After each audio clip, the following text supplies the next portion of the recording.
On this episode of the podcast, we take a look at the movie First Man, directed by Damien Chazelle, written by Josh Singer and James R. Hansen, starring Claire Foy and Ryan Gosling.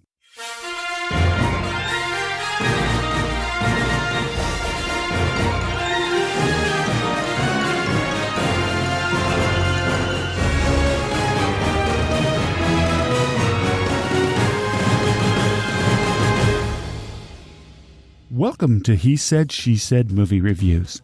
This is the podcast where a happily married couple with similar but different movie tastes take a quick look at the movies, helping you make the right decision before your next movie. I'm your host, Tim. And I'm April. Does First Man launch you into orbit or leave you flat on the launch pad? We'll tell you all about it right after these two trailers. The first trailer is The Best of Enemies.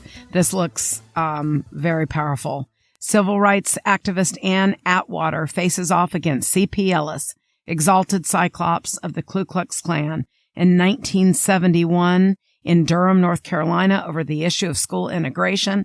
I'm not going to tell you who's in it yet, because let me just tell you, when you see the preview, you're going to want to see this movie. Yeah, it looks very good. I can't wait to see it. The second trailer we saw is for Vice. This is all about Dick Cheney. Vice explains how a bureaucratic Washington insider quietly becomes the most powerful man in the world as vice president to George W. Bush, reshaping the country and the globe in ways that are still felt today.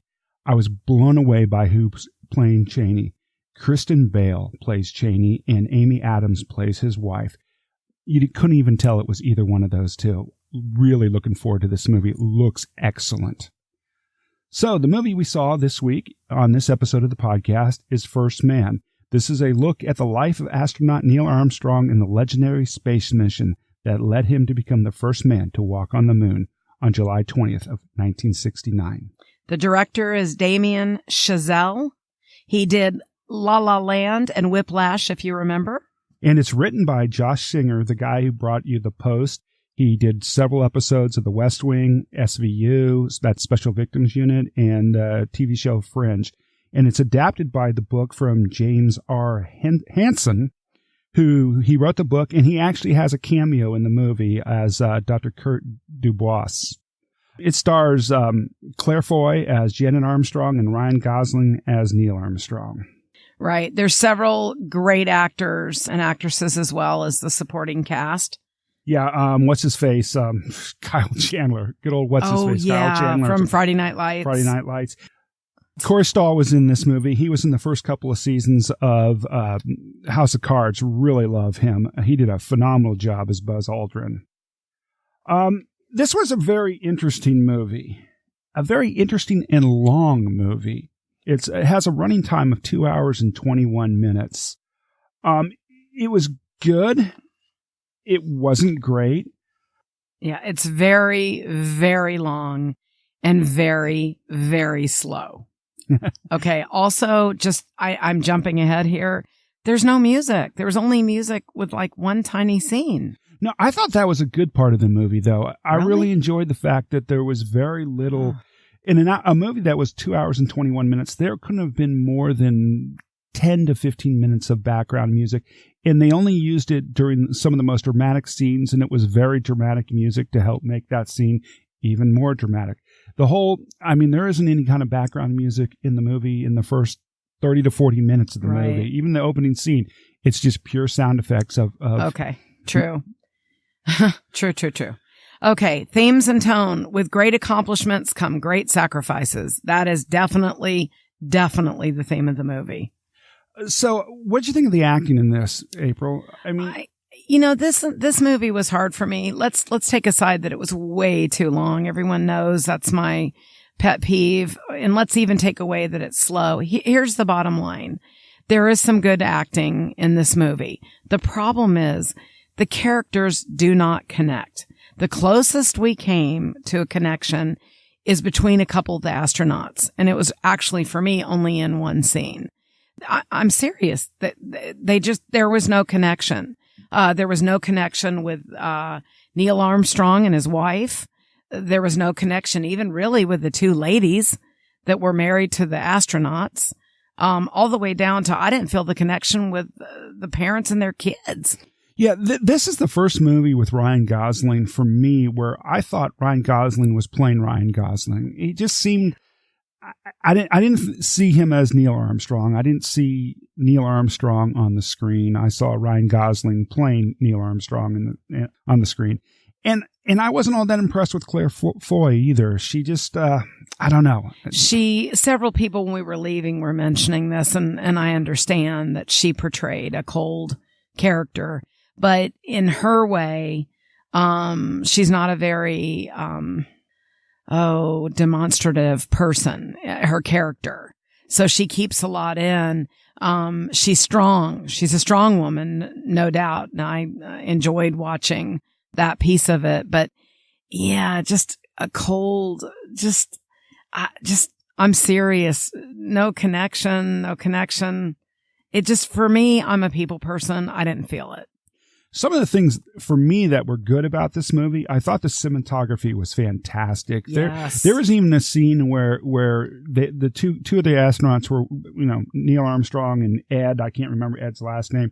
They were walking at night under the moon, just having a discussion about the upcoming mission in the life. And just the whole effect, the cinematography, the night, the way the moon was shining through the trees, it really added to that scene. Of course, all the space scenes were phenomenal. Yes, I want to talk about the special effects. They were absolutely amazing. And the rocket scenes. I just thought they did a great job with that. And I also want to comment on the cinematography. It was just lovely. I mean, I will say that for sure. Yeah, I've got no complaints about the editing either. The editing was fine. It added to the movie quite a bit. As we said at the start of this, the pace, though, it was really slow. Yeah. This is not an Apollo 13 type of movie where you're sitting on the edge of your seat. Cheering yeah. or anything. It's a very slow movie. It's more of a character study. And I don't necessarily think they did a very good job at a character study on this movie. Agreed. Like in the beginning, I wanted to know more about his background. Someone, I think it was you, and then our neighbor was mentioning that he was a pilot. Yeah, Neil Armstrong got his pilot's license when he was 17 years old. See, I would have liked to have known that. And they start this movie very later in his life. And you don't get any background of any of the characters. Yeah. And another thing for me is all of these, both April and I were alive, and both of us were, very much as kids involved in the whole space program. And every one of these astronauts that were involved in the Apollo missions, they were all household names back when we were kids. Right. Everybody talked about each one of these astronauts. They were like part of your family. You don't get any of that in this movie. No. You get Neil Armstrong is the astronaut. Yes, it's a movie about Neil Armstrong. And why not add other people considering he's boring? Right. I mean, if that's truly who he is, I mean, I'm not trying to be, he's did so much for the space program, but a truly boring person. I mean, and that's fine if that's the way it is, but why not involve other characters that weren't? Uh-huh. No, I agree with you. So on that aspect of the movie.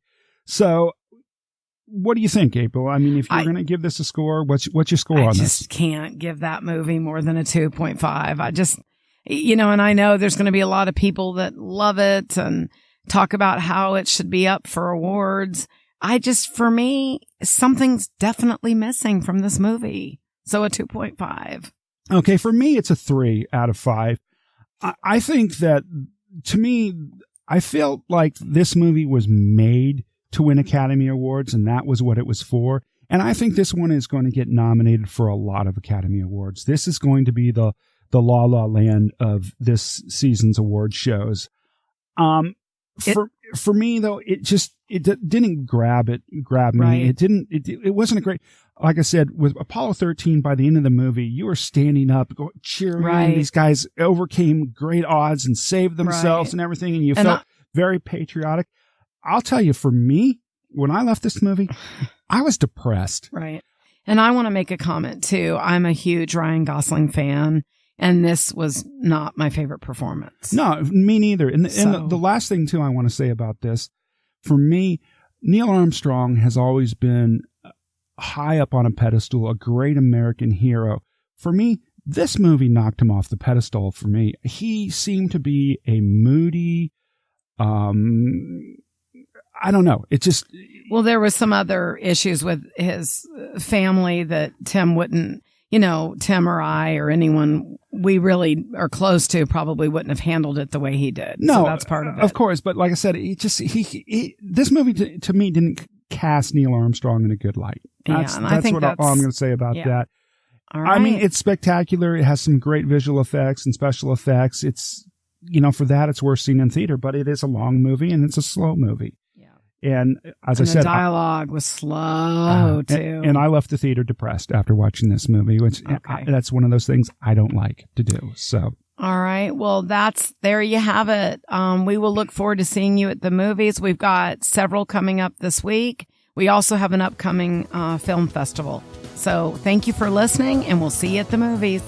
And if you haven't already done so, please go out to hesaidshesAidmovies.com/subscribe and subscribe to the podcast. And if you're ever in Atlanta, please go to the Springs Cinema and Tap House. You're going to love it. It's what an independent movie theater should be.